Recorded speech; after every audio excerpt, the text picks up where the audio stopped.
আজকের সারাদিনের রাজনৈতিক সংবাদ। প্রধান উপদেষ্টার বক্তব্য নিয়ে জিয়াউর রহমানের নাম হতাশা বিএনপি। ২৬শে মার্চ উপলক্ষে অন্তর্বর্তীকালীন সরকারের প্রধান উপদেষ্টা ডক্টর মোহাম্মদ ইউনূসের ভাষায় হতাশা প্রকাশ করেছেন বিএনপি দলের মহাসচিব মির্জা ফখরুল ইসলাম আলমগীর। হতাশা বক্তব্য করেন বুধবারে ২৬শে মার্চ সকাল ৯টায় মহাস্বাধীনতা দিবস উপলক্ষে জিয়া উদ্যান জিয়াউর রহমানের মাজারে শ্রদ্ধা নিবেদন শেষে সাংবাদিকদের তিনি বলেন, প্রধান উপদেষ্টার ভাষায় আমি আত্মহারা, হতাশা হয়েছি। তিনি নির্বাচনের রোডম্যাপের কথা বলেননি। তিনি স্বাধীনতার ঘোষণা বীর উত্তম জিয়াউর রহমানের নামও একবারও উচ্চারণ করেননি, অথচ এটা সত্য ইতিহাস। মির্জা ফখরুল ইসলাম বলেন, আমরা আবারও চাই না আওয়ামী যে ইতিহাস বিবৃতি করেছে সেই ইতিহাস আবারও বিবৃতি হোক। প্রকৃতি সত্য উদ্ঘাটন করে জনগণ যে আঁকা একটি গণতান্ত্রিক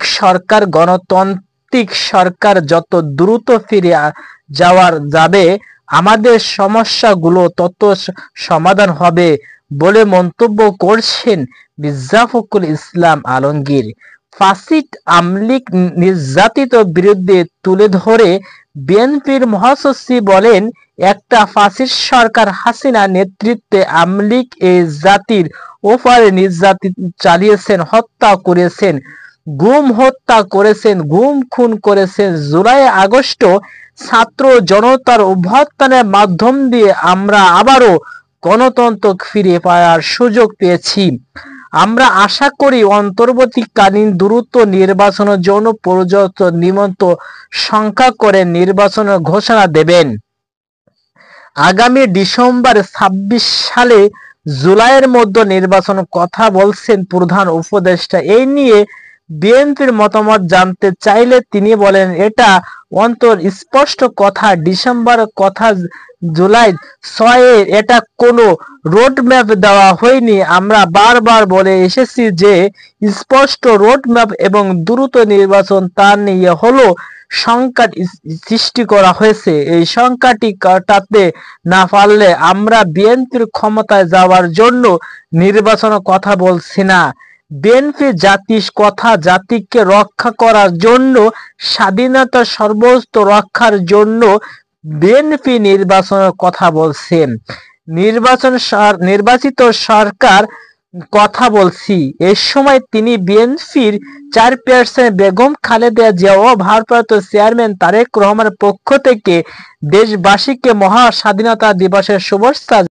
৭১ আর ২৪ আলাদা কিছু নয়। নাহিদ ইসলাম। ৭১ আর ২৪ আলাদা কিছু নয় বলে মন্তব্য করছেন জাতীয় নাগরিক পার্টির আহ্বায়ক নাহিদ ইসলাম। তিনি বলছেন, ২৪ গণঅভ্যুত্থানের মাধ্যমে ৭১-এর চেতনা ফুটে উঠেছে।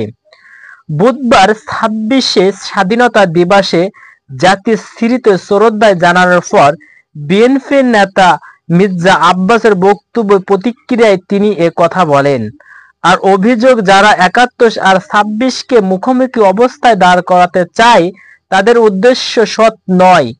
নাহিদ ইসলাম আরো বলেন, ক্ষমতায় বসার জন্য যদি নির্বাচন চাপিয়ে দেওয়া হয় তা মনে হবে এটি ক্ষমতায় যাওয়ার জন্য নির্বাচন চাপিয়ে দেওয়া হচ্ছে। অন্যদিকে ফ্যাসিস্ট পুনরায় বসে এটা কেউ প্রতিক্রিয়া চালাচ্ছেন। এছাড়াও সংবিধান আড়ালে রেখে পুনরায় বন্ধ ঘরে দেশকে নেওয়া যাওয়ার পায়তারা কেউ চালাচ্ছে অভিযোগ করছেন নাহিদ ইসলাম। এর আগে জাতির স্মৃতিস্মরণে স্পষ্ট করে তিনি কথা বলছেন বিএনপির নেতা। দ্বিতীয় স্বাধীনতা বলে কিছু নাই মির্জা আব্বাস।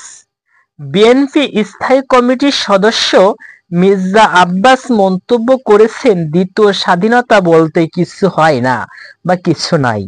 বুধবার ২৬শে সবাই জাতীয় স্মরণে ১৯৭১ সালে বীর সেনানীদের প্রতি শ্রদ্ধা জানিয়ে সাংবাদিকদের সঙ্গে আলাপে তিনি কথা বলেন।